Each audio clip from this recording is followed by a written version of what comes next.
Moi, j'ai une petite question à vous poser. Vous savez que Paris avait été candidat pour les Jeux Olympiques de 2012 et qu'on ne l'a pas eu.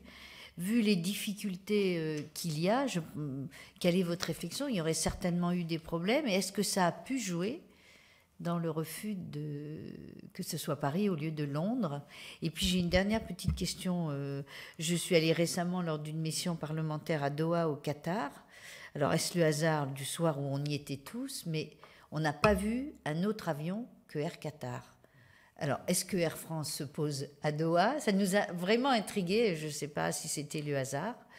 Mais quand on a regardé sur le tarmac, je crois que ça s'appelle, il n'y avait pas un avion autre que Air Qatar. Donc ça nous... D'ailleurs, on y est allé, nous, par Air Qatar. Et ça nous a intrigués. L'information, même si c'est plutôt une question Air France qu'une question... c'est une question... C'est le premier client. Les droits de trafic, ça m'a fait penser à cette... Oui. C'est effectivement une question qu'on peut se poser. Sur, effectivement, est-ce que vous savez si, dans des précédentes candidatures, cet aspect a été un handicap pour la France?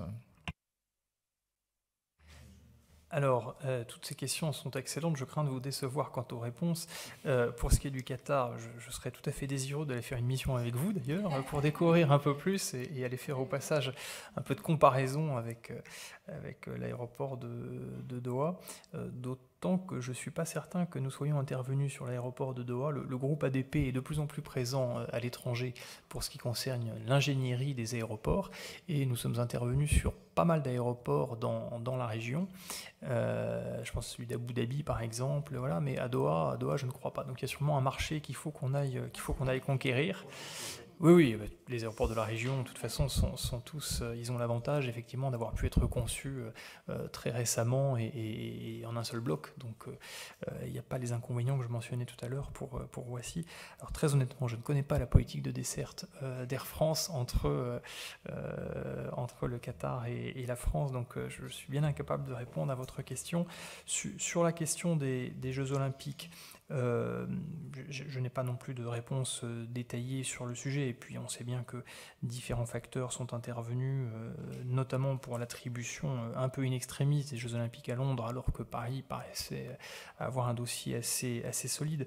Ce qui est certain en tout cas, et je l'évoquais tout à l'heure, c'est que dans les classements internationaux tels qu'ils existent aujourd'hui des aéroports, nous avons un vrai point faible concernant cette desserte de nos aéroports, et je ne sais pas si ça a pu jouer pour Londres. En tout cas, je n'imagine pas que ce point ne soit pas pris en considération de manière extrêmement attentive par ceux qui auront à voter sur le projet d'exposition universelle. Donc c'est vrai qu'il faudra que sur ce point-là, on soit crédible, si je puis dire, et donc crédible tous ensemble avec un engagement clair, évidemment de la Société du Grand Paris, évidemment pour ce qui nous concerne avec ADP et RFF sur le projet CDG Express, en ayant clarifié les questions de financement que vous évoquiez, et sur laquelle, pour compléter un peu la réponse de tout à l'heure, je dirais que le modèle qui est proposé aujourd'hui est un modèle qui est un peu par défaut, hein, c'est-à-dire que si ADP s'y engage avec une part de capitaux propres,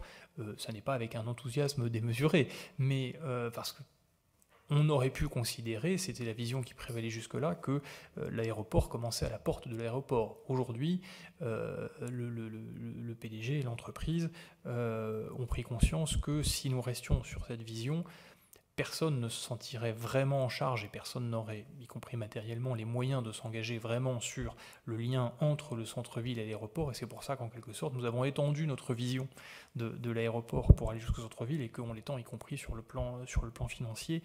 Mais si un généreux mécène se révélait pour assurer cette part de financement, si nous n'avions pas besoin de fonds propres, si nous n'avions pas besoin de taxes, voilà, nous en serions les premiers tout à fait satisfaits.